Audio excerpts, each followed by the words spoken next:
Hello and welcome back to the Sacred Plant Healing Secrets Exposed. I'm your host, John Malanca. Thank you for joining us for episode 6, Anti-Aging, Reducing Inflammation, Formulations and Dosing. In our last episode, we met people who are providing medical cannabis to legal patients. We showed you how the raw plant is turned into medicinal oils and tinctures and explained why doctors are not allowed to tell patients where to buy it. We looked at the obstacles many patients face in acquiring medical cannabis, including Jill and Patricia, whose stories we've been following closely over the last few episodes. And we also met Sebastian, who moved his entire family from Georgia to Colorado in order to provide a better quality of life for his son Jagger. I'm forever grateful to each and every one of you who supported our mission by purchasing our series. Personally, I thank God every day for the knowledge that saved the life of my father-in-law, Stan. You may save someone's life, possibly your own, by having unlimited access to the series and by helping us bring the vital awareness and knowledge to even more people. Coming up in this episode, we're going to teach you how to effectively use medical cannabis by explaining the science behind proper dosing. We're also going to look at some surprising benefits of cannabis for healthy people, especially how it could reverse the aging process. You'll be surprised to learn that the sacred plant has incredible benefits for all senior citizens. We'll follow Jill as she makes her visit to the local dispensary and looks for a formulation that is effective for fighting her stage 4 cancer. Patricia will get the results of her latest scans to find out if the cannabis oil she's worked so hard to acquire are helping slow the spread of her cancer. As Patricia Crone visits the Ohio State University Medical Center, some amazing information is uncovered regarding the effects of cannabis on the aging brain.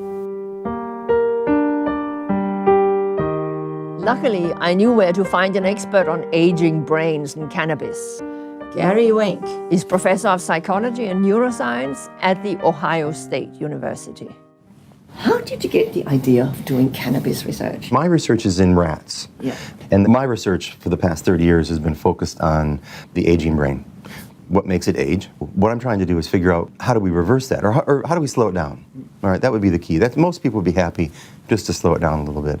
This is a young rat. He's a Fisher 344, and he should have a normal memory. One of the biggest changes that wasn't really appreciated until probably 15 years ago was that as you get older, inflammation develops in the brain, and the principal properties of marijuana were sort of revealed over time as well. And it turns out that marijuana is a very effective anti-inflammatory.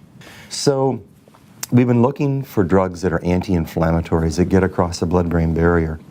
And everything I've tested has worked very well in young brains, but nothing was ever effective in an old rat. When we test old rats, they have a really bad memory.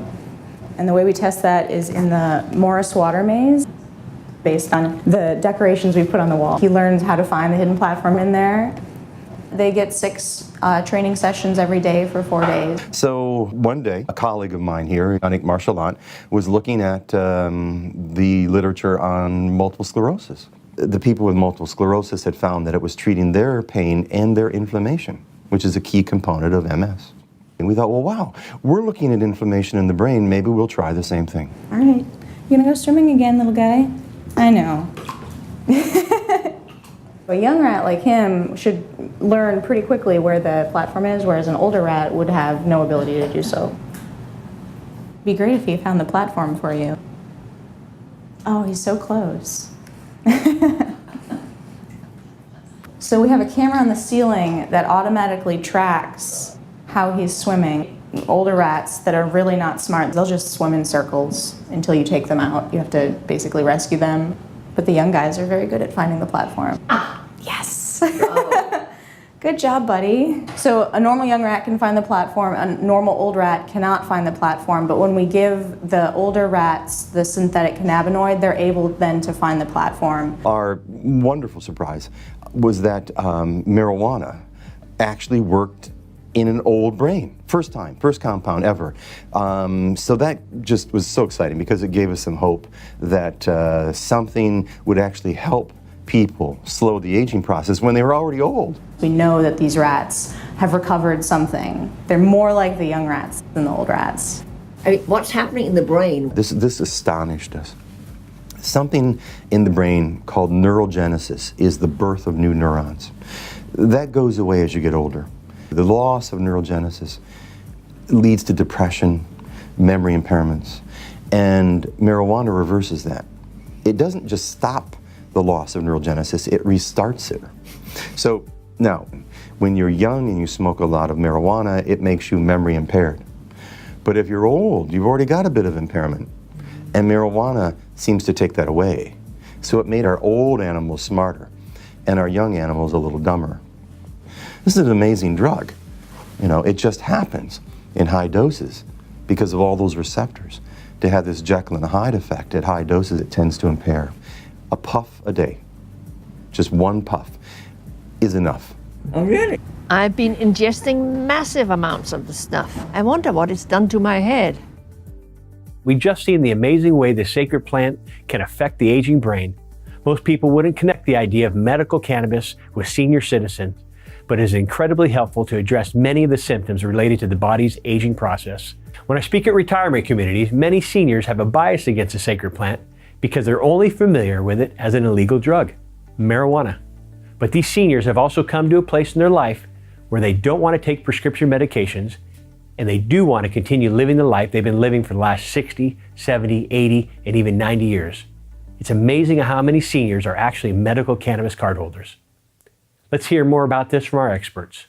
What's so interesting is that you have this stereotype of those who use cannabis to be sort of like fried, you know, that their brains are fried, they can't remember anything. But it turns out that some of the most compelling research on its benefits are on its neurogenic properties, which means it's able to stimulate the regeneration of brain tissue. And that's a very powerful finding because in classical neurology, it was believed that the brain's cells don't regenerate. There's only a few substances ever identified that seem to have this property. So cannabinoids do actually seem to be able to contribute to that process. I don't want to sit on the couch for 3 hours and not want to move. I don't want any of that. Right, You know, right. I just want the healing part of it. Right. And I want you to start out with about Okay, that much, right, got it. okay?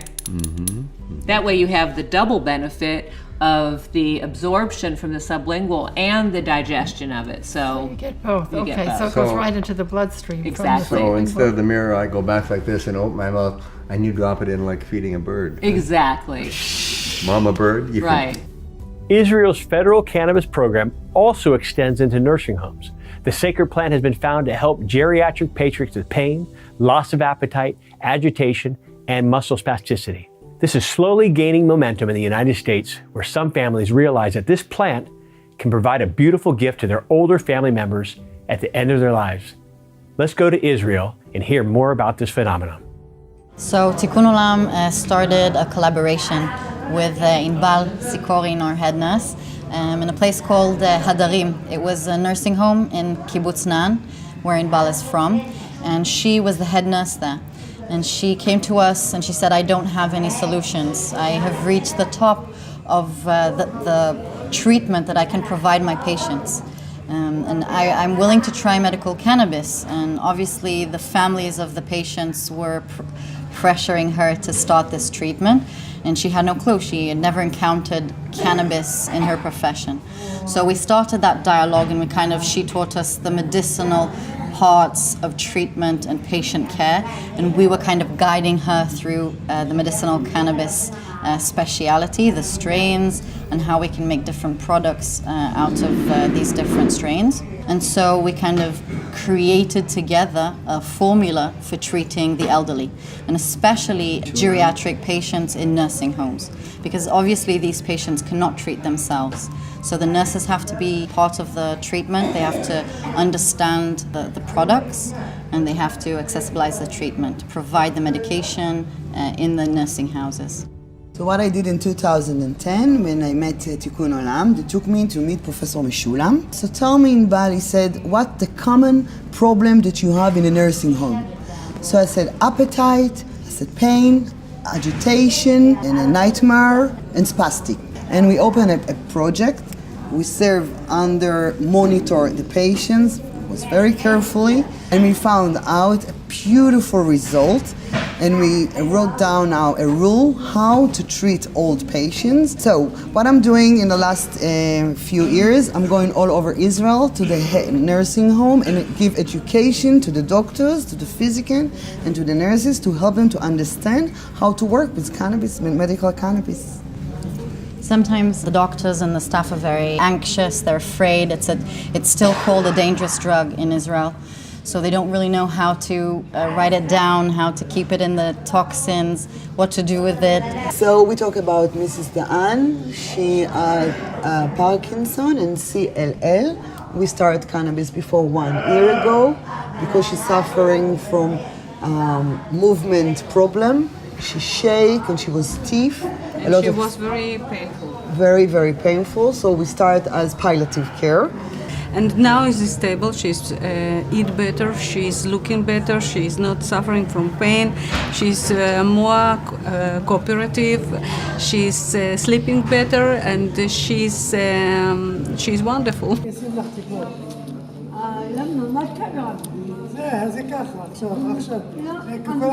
I think what's amazing with this treatment is the fact that we set out to treat a certain disease. Let's say with this patient, she suffers from Parkinson, she wasn't eating well, she couldn't swallow, she was shaking, the quality of life was deteriorating, and after a couple of months, a geriatric patient doctor called us up and said, you have to see these blood results.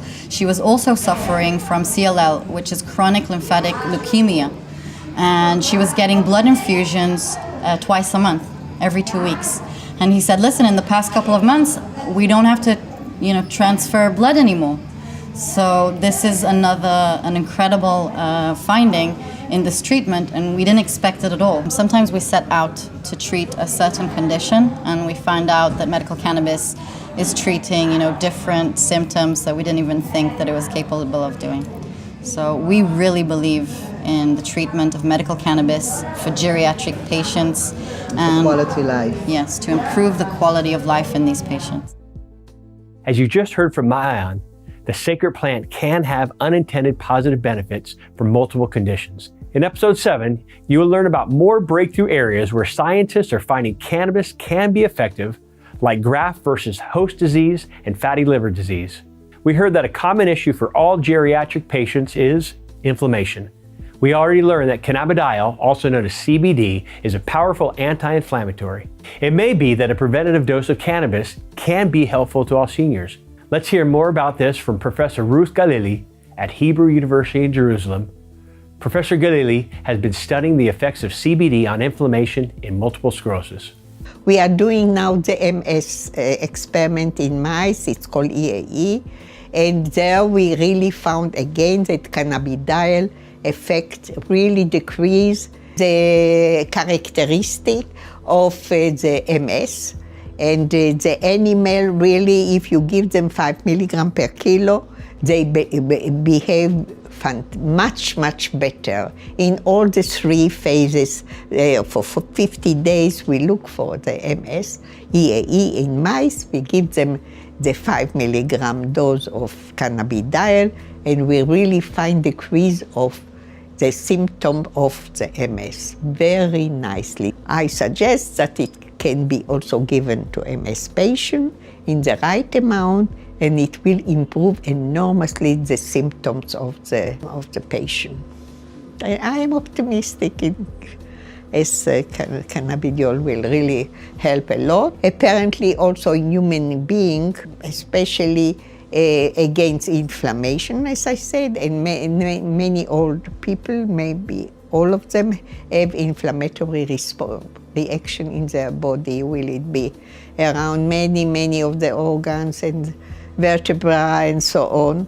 And so I suggest that even in older age, from 70 or 80, if people complain of pains and so on, let them take daily, like aspirin they take daily, take the daily cannabidiol in the right amount, and their quality of life will be much better. Yeah, cannabis is extremely anti-inflammatory. And here's why that's beneficial. So we all know inflammation is not good. Inflammation in your joints, arthritis, it hurts to bend your fingers. I think a lot of people don't realize that most diseases, including cancer, are a result of chronic inflammation. And so if we can ingest a substance like cannabis on a regular basis that helps to squelch inflammation, then we can really improve our chances of not ever being diagnosed with what's a life-threatening form of cancer or other diseases. In the last episode, we saw patients who struggled to get access to the sacred plant. Some of these patients even had to move across country to be able to use it. Jill was thinking about moving to California if she's not able to find that type of medical cannabis she needs to treat her cancer in New York. Luckily for Jill, New York State recently passed their medical cannabis legislation, and Jill was able to get her legal medical cannabis card in New York. Let's go with her now to the local Manhattan dispensary. I was worried about my son and the legalities of everything in the beginning, but I also felt it was really important for me and my relationship with him to be honest with him all the time about what I'm doing. It's a hard call. I mean, I'm honest with my son, but you never want to say that you're breaking a law. It's not what I want to teach him, but this law is wrong. And so I am teaching him to stand up for what is right. Now that it's legal in New York, I feel a little more confident carrying it around. And even with my son, I just feel better that it's legal here. And also, when I talk to patients every day, just by word of mouth, people hear what I've been doing for the past few years, and they call for my advice. And a lot of people are very apprehensive to get it in Colorado and California, and they want a legal place to get it. And I'm so happy that we have it now. But at this point, I feel like I don't have the right information to be telling people. I don't know what they should be getting. I don't know if there's any choices. Everyone who I've spoken to who has been to the dispensaries comes out with the same product, the 1-to-1 ratio. But that was a little while ago. I'm assuming they're progressing and going to get more product as time goes on. So I'm very curious to see what it is that they have to offer me and other patients. I'd like to be able to refer people to the dispensaries and tell them the ins and outs and what I think is a good product, and I'm curious to try them and see how they compare to what I have been taking, because it would be a lot easier for me to walk around the corner and get my medicine. Do I need that out again? No, you don't need Okay, good. Right. And this is a sublingual titration, so this is kind of what she recommended. So the THC portion in the sublingual titration is 4.9 milligrams of THC to the 4.9 of the CBD. It's really low. I'm taking so much higher. What are you using? Oils. You're using oils sublingually, and I make suppositories. I mix the Another oil. patient actually just mentioned the suppositories it's here. Great. I feel like I've got a good grasp on a good handle on my pain. Yeah. But I'm still trying to fight the cancer. Right. There wasn't a lot of choices, but I got a 20-to-1 ratio THC to CBD. You know, they were very interested in what my script said and what the doctor ordered, but I said we really shouldn't go by that because it was a little while ago and it was her first day.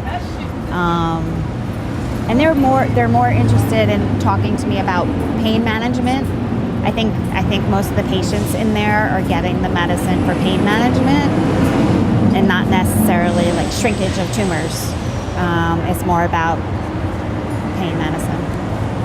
What I'm afraid of is they were already saying that their patients said this wasn't strong enough and it's not working. So they said 90% of the patients switched to their vape, which is new today, and which is why it took me so long for the appointment.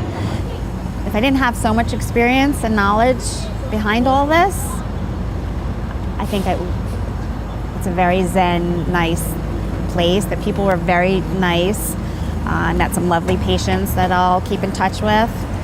The pharmacist was sweet, but she gave me some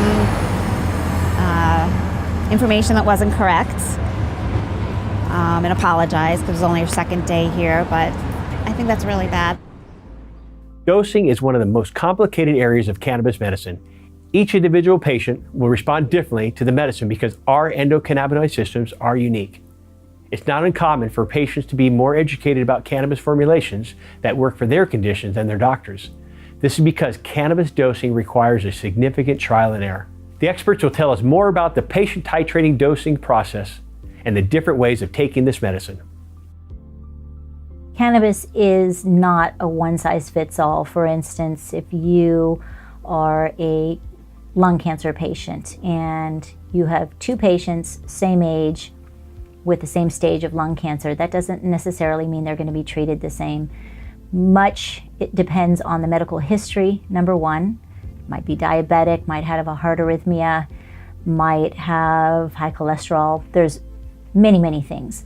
So once a patient does get their medicine, we always tell them that sometimes there's adjustments in the first 2 weeks. There are some people who are hypersensitive to cannabis, and in turn, they realize that that first dose is far too much.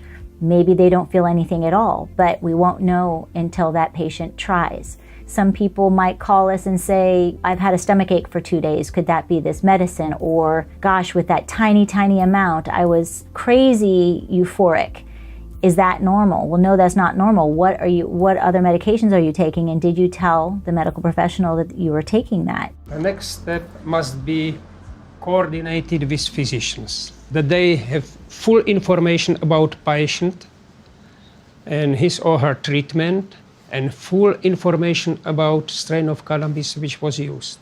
Only by that way, if they collect all these informations, so we can start understand treatment with cannabis, and we can start also understand which strain can be for which disease and for which patient. You need to understand that this is still a young industry in terms of cannabis extracts and dietary supplements. It's very important to use a trusted source that has done the laboratory analysis that's necessary so that you understand exactly what is in the cannabis that you're consuming and also what's not in it. You know, not all cannabis production is green. There are a lot of toxic chemicals and pesticides that certain producers will use in cannabis production because they don't really have the holistic dedication or the same mindset that we have when we are talking about integrated healing and greening the planet and opening our minds and healing the world by healing ourselves. That philosophy is not universal throughout the entire cannabis industry. So have some discernment, be informed, be a conscious consumer, and support the right companies that have the same alignment that you believe in. Now, in medicine, we think of drugs as having something called a therapeutic window.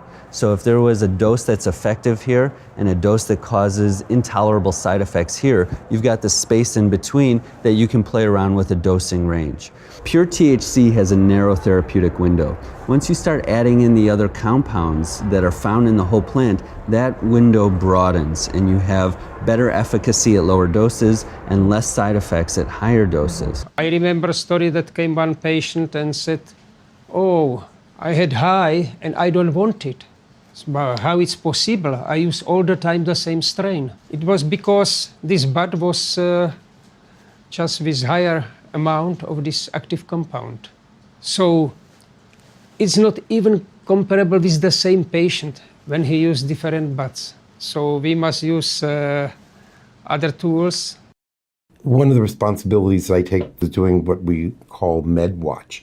And MedWatch is we have anybody send in any new medicine that people are claiming are dosed. Now, 99.9% of the products in a collective don't say any dose on them at all. So if they say they tested it and there's no dose on the label, they're lying, because if you spend the time and money to test something, I mean, the only possible reason you wouldn't put on the label is the results are horrible. So either it wasn't tested or the results are horrible, because you can get more money if the test results are great and they're correct. So out of the 1% of products maybe out there that are labeled, 80% of those labels are wrong. So that's been one of our big things, is just testing everything. And I want to eventually have web pages for this so people will just know what really has what. So there's still challenges for patients in finding access to the right cannabis preparations. Now, a lot of adult patients especially can use even low quality cannabis without the guidance of a physician like us that knows what they're doing, and they're still able to get some pretty decent results, believe it or not, with minimal side effects. But when we're treating sensitive cases, like these pediatric seizure patients, or even adults with advanced cancers or severe neurological conditions, it's important to first of all know what's in the medicine and to have consistency from batch to batch, and to be able to do methodical trials with the different types of cannabis to find out what's working best for each individual patient. Where if someone starts at a low dose of cannabinoids, whether it's THC or CBD, as they titrate up, they'll get increased efficacy up to a certain point, and beyond that point, they'll start to lose efficacy. Less can be more with cannabis, it usually is. The Ministry of Health asked me, how should we regulate cannabis? Obviously, a patient should get the same mixture every time, not get a lot of CBD the first time and a lot of THC the second time. He should be getting, as with any other drug, the same thing that helps him. So it is not like a drug that one can say 2 milligrams of something. It has to be a little bit, let's say 17% of cannabidiol or 18%. It doesn't make that much of a difference. But there will be well-defined 7 types of cannabis, and like every drug, it will say exactly what it contains, and a patient should get the same drug every time. All of cannabis medicine is not tested. It should be required, and it should be a very rigorous level that these companies should be held to. We find that a lot of lab testing that comes with products, when you go to a dispensary and request the lab testings, your report could be 6 months old. You need to make sure that those lab tests are current. You also need those lab tests to know exactly what you're getting. If it says it's a CBD tincture or a THC tincture, how much CBD, how much THC? You want to make sure you're getting your money's worth as well. You don't want to pay a high price for something that might have only a minute amount of cannabinoids in it. As a consumer, the lab testing is important. As a patient, it's extremely important. So what we're doing right now in Maine, we actually have a laboratory in our office so that patients, after they see us, we provide them with specific recommendations. They go out to the marketplace, we give them a shopping guide on how to find what they're looking for, and then they bring it back to our office. We test it for them. And so now patients have the ability to bring in their tinctures or their oils or whatever they're able to get and have it tested, and then they know what they is, and then they give us that information. We can tell them, okay, take 3 drops of this tincture twice a day, or this tincture is useless, don't go to that person again. So a lot of viewers may be thinking that all of our patients are smoking joints, and that's certainly not the case. I mean, when we got started, we did see a lot of people that were using cannabis that had never had any medical guidance on how to use it, and they came in smoking joints. And we actually teach most of those patients that they can drastically reduce their dose and get better effects from cannabis. But most of our patients nowadays prefer non-smokable delivery systems, such as a liquid medicine. You can take a very specific volume, like 1 milliliter or 2 milliliters, and just squirt it in your mouth. There's capsules, there's vaporizers, which are really useful for inhaling the cannabis without having the negative effects of smoke, because that will allow a very rapid onset. So when someone uses a vaporizer, they could be in severe pain or spasticity. 2 to 5 minutes later, they have relief. And that kind of instant relief is incredibly valuable. It's especially wonderful for people, say, with migraines and nausea. Are you enjoying today's show so far? Are you learning a lot of great information? Do you want to join our movement and support our mission to inform the world on the truth about cannabis? Then please consider supporting our cause by owning this complete series so you can watch it again and share it with a loved one, now or in the future. Your support allows us to continue researching the sacred plant and spreading our findings for free. Also, a portion of each sale gets donated to charities that are helping people every day to find relief for their pain and to live a longer, more vibrant life. So simply click the banner below to join the movement and support our mission. Thanks in advance. It's people like you who are truly helping to change the world. Unfortunately, it's not used, but I would like to stress it is very important, and it's known that it helps, and it's comparable between patients' suppositories. It doesn't influence your brain. It has no taste, no smell, and it's good also for patients which cannot ingest. They vomit or they have some surgery, and it's reproducible. Every time a patient obtains the same amount. think physicians need to be educated on this so that we can help guide our patients. And I think people need to educate themselves about how to dose it accurately. Like we say, the most common thing we teach people is start really low. You can get much, and most of the time you can get better effects with a lower dose than you can with a higher dose. There's no reason to start with a higher dose. Start as low as you possibly can, and then very gradually work your way up. Another thing about this field in medicine that defies a lot of the other parts of medicine is that the patient has to be educated and empowered to titrate the medicine or to do a methodical trial of different dosages over time so that they can find the optimal dose. Because a doctor can't tell a person what their optimal dose of cannabinoids are. Now let's see what products Jill was able to buy at the New York dispensary and whether the formulations will be effective for her stage 4 cancer. Jill compares her different medications with Andrew, a brain cancer survivor who we met in episode 4. I'm trying to think when I first learned about the research. Not really, but oddly enough, the person that gave me so much hope that I saw on YouTube was this guy named Stan Rutner. Do you know about him? I don't, no. Oh, so you have to look him up. He had brain cancer, and they actually, he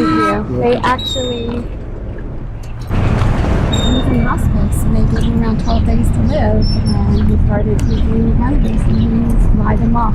Oh my gosh. Years later, he's 85, 86 years old. Yeah. You have to look him up. It's amazing. The scariest thing to me is, not being able to take advantage of this safe treatment, and then somewhere years down the road, whether we're still here or not, they find out that, oh, you know what? Just a little bit of cannabis a day, keep the doctor away. I was standing outside the dispensary waiting to go in, and I think I saw him going in, and I kind of felt this little quick pang of connection. I have no idea why. No idea. I just knew he was someone I wanted to talk to. And he just looked like a kind soul and someone I would connect with. I don't know why. He was on Temodor because that's brain cancer chemotherapy, and I'm on Temodor because they're using it for neuroendocrine cancer now. And there are these studies with Temodor, temolazide, and THC and the entourage effects. My doctor believes in it now because I was her clinical study, and I certainly believe in it.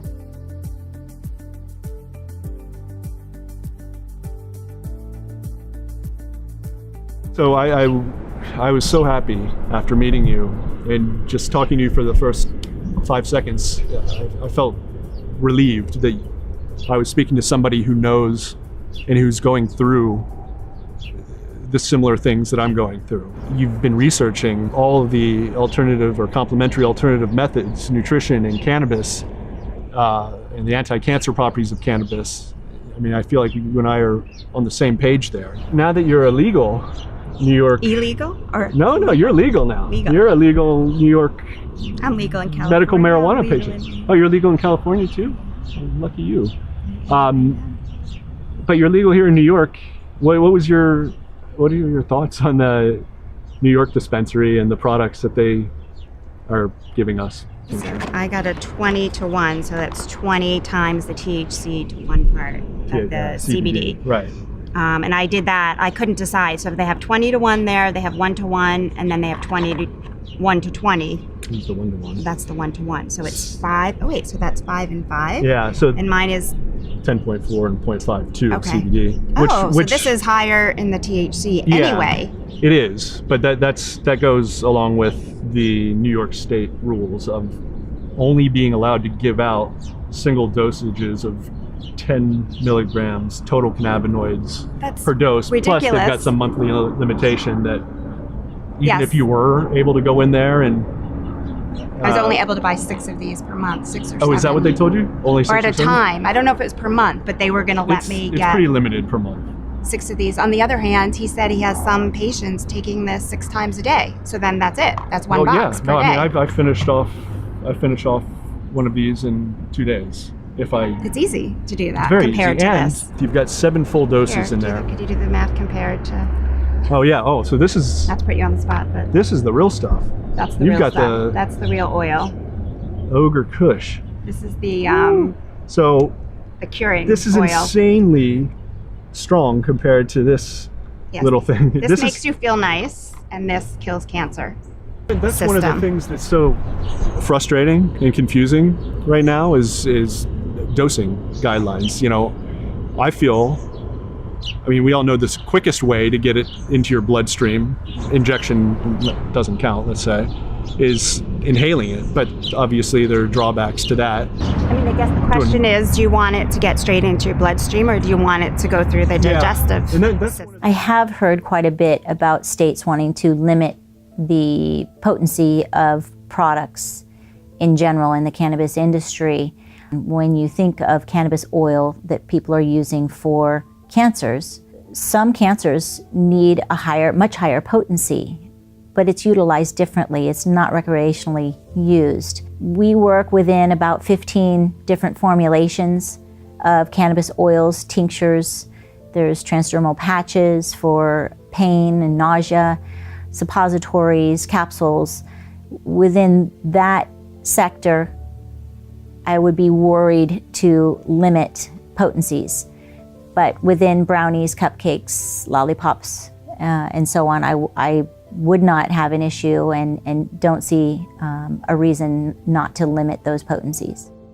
So many cancer patients that I run into ask me where to get or how I get effective doses of cannabis, doses effective enough to possibly treat cancer. And, that's a tough call.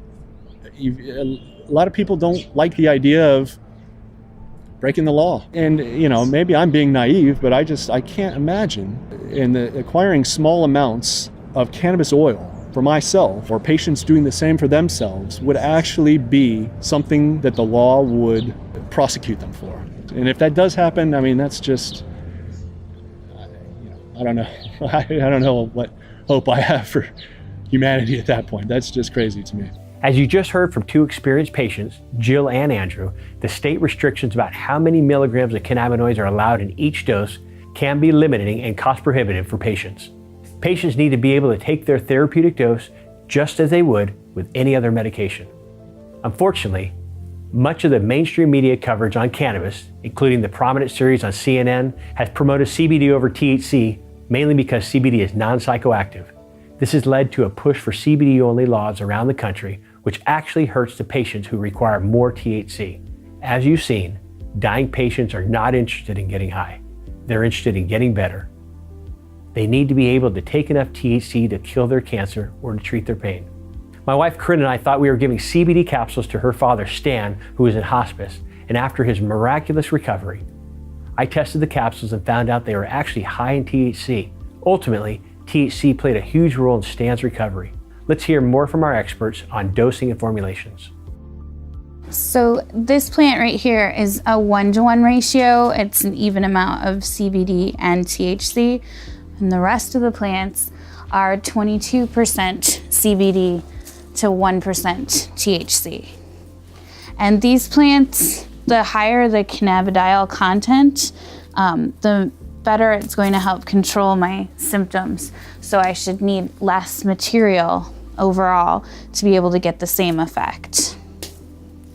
Some conditions are better for THC and some for CBD, and some conditions can do really well with an even ratio. Would you care to enlighten us on which conditions? Yeah, this 1-to-1 plant is real good for neurologic issues like multiple sclerosis or spinal cord injury. Whereas the 22-to-1, which is right next to it, is a very potent anti-inflammatory, and the CBD acid in the raw plant acts at that orphan receptor that's involved in cancer growth and metastasis. And autoimmune disorders. And autoimmune disorders and epilepsy and psychosis. It's one of those, how can one plant do all that? And maybe when we're in the office, we can go over how a single molecule is so effective across the broad range of conditions. Genetically speaking, hemp and cannabis are the same plant. Medicinally speaking, they have different applications. Hemp CBD is a great health and wellness product, anti-inflammatory, can be anti-seizure on some levels. And cannabis has anti-cancer, anti-seizure, anti-inflammatory. From our perspective, cannabis has much more medicinal applications to offer than hemp does. I know people gravitate towards hemp because it's legal in all 50 states, although the FDA did put out a letter stating that CBD is still a Schedule I substance. But there are many, many patients who would thrive with a tad of THC. For instance, the seizure patients. If you take hemp CBD, there's dramatic reduction in seizures. Some patients, if you add a tad of THC, they'll have a much more reduction in their seizure activity. So, but you don't know that until you try it with each patient. A lot of people don't have access to cannabis, so they don't have that luxury. And hemp is the next best thing. You should now have a better understanding about how THC and CBD work on different conditions, as well as the misinformation about hemp products. Now let's join Patricia as she receives the results of her last PET scan after using cannabis oil for 2 months. In December 2012, after taking cannabis oil for 4 months, another scary test. I had a PET scan on my lung, ground zero of all my troubles. So now I'm waiting for the result of the PET scan I had last week, which will show me whether the cancer has spread to somewhere else in my body. So it's slightly nerve-wracking.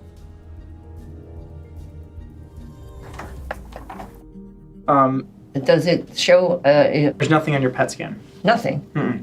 Nothing that's recurrent that we can see within the chest cavity or anywhere else. Nothing? The PET scan is clean. Your PET scan's completely negative. That's wonderful. Mm-hmm. It's funny, it's slightly relieved, but not as relieved as I thought I was going to be. But that's pretty good. It's great news. You know, with all good news, as it saturates, and I will get to feel happier about it. And it doesn't look at the brain. I have 9 lesions in the brain now, and that I'm still asymptomatic. You'll follow up with the radiation oncologist with your brain. Yeah. Which I'm unhappy about your brain mets, but I'm pretty happy about your PET scan. There's a good chance that the cannabis has something to do with it, and so I'm not going to risk anything by stopping now. I have no doubt there is an anti-tumor potential in cannabis that should be explored. But there are still no human trials. So I continue to be my own human cannabis trial. And often it does feel like a trial. I hate it. There's some good news for Patricia on her lung PET scan. We will follow her closely as she continues taking cannabis oil to try to reduce the metastasis in her brain. This episode is full of vital information, so let's review what we learned so far. In this episode, we saw how to effectively use medical cannabis and explored the science behind proper dosing.